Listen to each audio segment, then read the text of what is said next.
അതുപോലുള്ള സ്നേഹമൊന്നുമില്ല. ഞാൻ രണ്ട് കൈകൊണ്ട് ശ്രമിക്കുമ്പോൾ അതോ അവരുണ്ടെങ്കിൽ നിങ്ങളുടെ ഫൈനാൻഷ്യൽ ബാങ്കേഴ്സ് മാത്രമാണോ? അവർ നിങ്ങൾക്ക് വേണ്ടി ചെയ്യുന്ന സാക്രിഫൈസ് എന്താണെന്ന് മനസ്സിലാക്കാനുള്ള ബുദ്ധി നിങ്ങൾക്കുണ്ട്.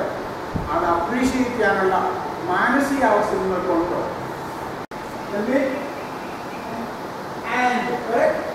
And M stands for mother, father and mother. I love you. That is how family is formed. ഞാൻ ഒരു കാര്യം ചോദിച്ചിട്ടുണ്ട്. നിങ്ങളിൽ ആരെങ്കിലും അമ്മയെ കെട്ടിപ്പിടിച്ച്